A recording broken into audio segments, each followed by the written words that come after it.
Jambo lingine, mwanamke ambaye anatakiwa kupewa hela au kusaidiwa awe mama yako tu. Sijui mnanielewa hapo eti?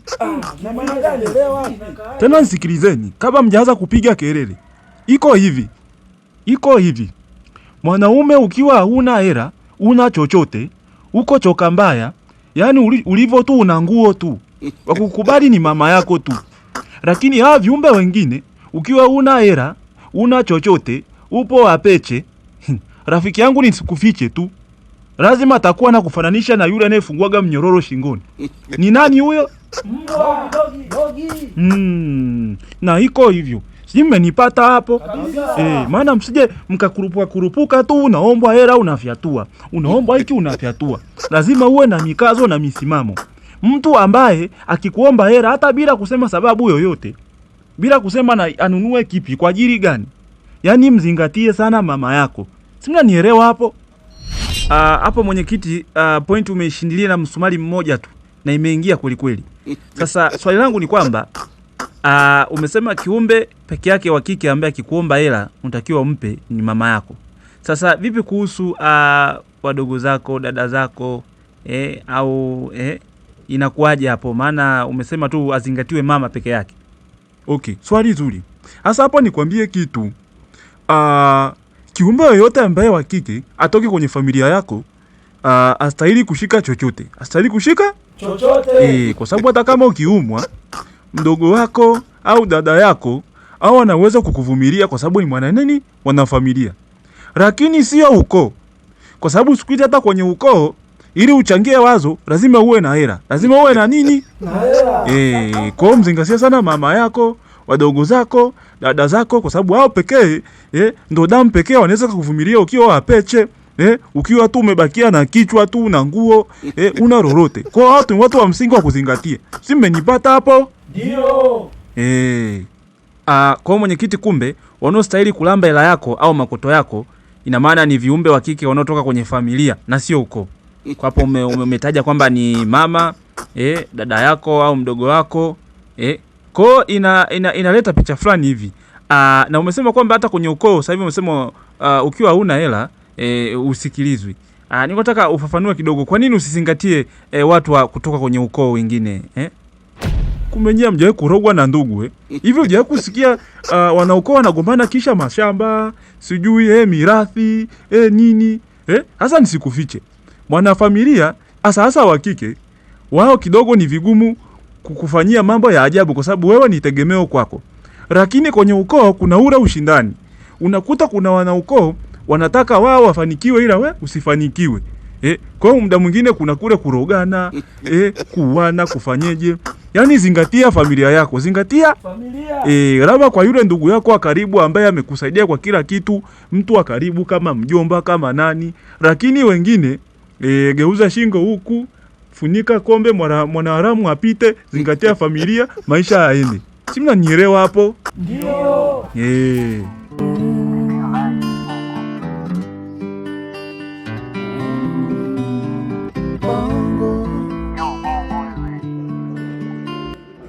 Ndo nimesha kuambia sisemi. Maana tunajikuta tahila hamnazo, umejizima data. Maana mimi najaribu kukwambia kitu cha maana, wewe unajikuta sasa umezimika sasa mwanangu, si ndio? Basi sawa, wewe umezima na mimi nimezima. Tuone sasa kitawakaje sasa hapa. Nilikwambia sisemi. Ni hivyo na nimesusa ndio. Sasa ndugu yangu, mambo sijui ya tahila kujizima data mnazo yanatoka wapi sasa? Mbona tulikuwa kwenye mfululu mzuri tu hivi, tumenyooka, tunaongea vizuri, sema tu kuna muda wewe unazingua ni unakuta na kuchana, ndio hivyo ndugu yangu. Lakini sikia sasa, tusitoke kwenye reli bwana. Au mambo sijui ya misuso ya nini, mwachie Chiku. Sikia, hebu niambie yule mzee yani anapatikana wapi na mpataje na inakaa vipi hiyo? Yani ndo muda mwingine ujifunze sasa. So tu muda tu mtu unataka usaidiwe, unaleta kiburi, unajifanya mjuaji wakati wewe nakujua vizuri ndugu yangu. Bila mimi wewe mfyatulile. Yaani nakwambia bila mimi wewe ni kona wenge nini hamna lolote. Kocha msingi unapokuwa unaniita, jitahidi sasa kuwa makini na mdomo wako, udhibiti, weka breki za mdomo. So tu unaongea tu. Mimi hata nikikutukana sawa. Si umeniita nikusaidie na msaada ulazimishwi. Unanielewa? Sasa hiyo sijui fiatu mfiatulile kona muengelile sini na nini yanatoka wapi? Alafu sasa usione sana nilivyojishusha hivi ukaona na nimudu. Sawa? Yaani mimi alafu sikiza nikwambie, wewe ndo bila mimi bila mbona kama nachanganya. Wewe bila mimi bila wewe. Maana umeshaelewa. Wewe hamna kitu bila mimi. Sawa? Kwa hiyo natakiwa sasa na wewe utulie, ujidhibiti. So nikijishusha na wewe ndo unapanda na miwani yako ya kuchomelea mageti. Aya basi sawa baba, sikumudu. Aya tuone sasa nani atakwambia hivyo vitu unavyotaka uambiwe, na ni nani atakusaidia kupeleka kwa mganga ambaye unataka umwahi kumnanili mke wako. Tuone afu nani sasa muda mwingine ukipata matatizo atapokea simu kuja kufanyeje? Kukusikiliza. Mimi si ni miwani yangu kuchomelea mageti. Basi sawa tutaona sasa. Sasa na wewe kimwaga, muda mwingine wewe unaangalia. Wewe umesema unanijua vizuri akili zangu. Sasa unapoanza na wewe kuanza kunivimbia, hivyo utakuwa unakosea sasa. Wewe ni ndugu yangu, unanielewa? Lakini hata hivyo mwanaume misimamo bwana. Usinitishe. Kama usiji kusolve matatizo kufanyeje? Naweza ngajisimamia mwenyewe. Hapa mbwai sasa. Usijione ukao na kuna nini hivi unavimba na miwani yako hiyo. Na wewe usi wako utafiki kichuguu. Una uhakika na unachokisema au unajikosha tu hapa? Nisimame niondoke? Uondoke uende wapi sasa? Na umeanza tabia za chiku, si ndio?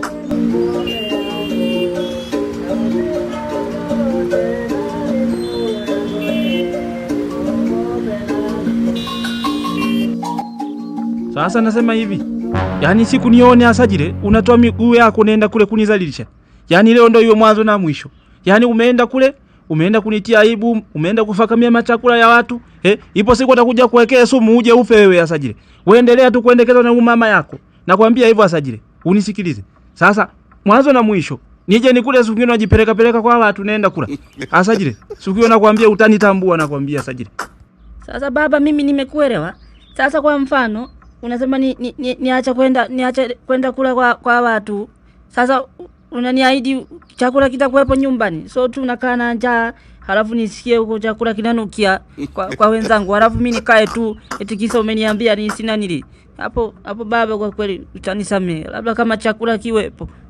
Tena hapo nimpe kongole mwanangu Asajile. Amesema kitu cha maana. Aya, baba Asajile, umemkataza mwanao asiende kukuzalilisha. Je, una uhakika utaweza kushughulikia hapa nyumbani ya Karakashiba? Utatoa matumizi? Utahakikisha chakula kitawepo? So tunamzuia mtoto unasema aenda kukuzalilisha, unataka umuue nanja. Aya, mjibu mtoto kakuuliza swali la maana. Tuambie. Je, utashughulikia utahakikisha chakula kitakuwepo nyumbani? Hivi mama Asajile, hivi shida ni kutokushiba au chakula hakipo? Kwa sababu kama chakula hakuna, mimi na wewe tunakula wapi? Tunakula hapa mama Asajile. Sasa inakuaje unasema kwamba chakula hakuna? Shida ni kwamba huyu mtoto ni kwamba ashibi au hali kabisa. Kwa sababu mimi nahakikisha hapa chakula kipo. Au nyinyi mlikuwa mnazungumzia nini mama Asajile? Mbona mnanichanganya wewe na mwanao? Huyo mtoto kimuendekeza mama Asajile atakuja kukuzalisha vibaya nakwambia. Maana inawezekana mimi unasema kwamba ashibi. Ni mashine, ana mashine ya kusaga au ana tangi tumboni. Kama chakula hapa si kipo kila siku. Sasa inakuaje anasema kwamba sijui nini ashibi. Ashibi wewe kwani umeambiwa hapa ni kuna tunagara la chakula? Daga baba Asajile. Huyu mtoto namuona ni mwaisa kabisa. Huyu mtoto ni mwanaume baba Asajile. Mwanaume shupavu kabisa, anahitaji nguvu. Kwa hata kama chakula unasema sijui nini kama ashibi, na anasema kweli kama ashibi baba Asajile. Sina hakikisha ashibi. Angekuwa na ashibi angefanya hayo yote baba Asajile. Huyu mtoto ni wa kiume. Kwa hiyo ujue kabisa kwamba lazima afikie, kama ni kufikia afikie na hakula kumaliza na ashibe. Na anahitaji nguvu. Ni shababi huyu baba Asajile. Unanielewa? Mama Asajile. Abandu bakiera. Mama Asajile. Yaani nikwambie tu, mimi hapa silei mashine ya kusaga mama Asajile. Silei mashine ya kusaga, silei mashine ya kukoboa. Kwa kama mtoto wako ashibi, mama Asajile tafuta namna yoyote. Yawezekana hata sio mwanangu huyo mama Asajile. Unasema kabisa ashibi ni mwanaume shababi. Yaani anakula kuliko mtu mzima. Mama Asajile hapana mama Asajile.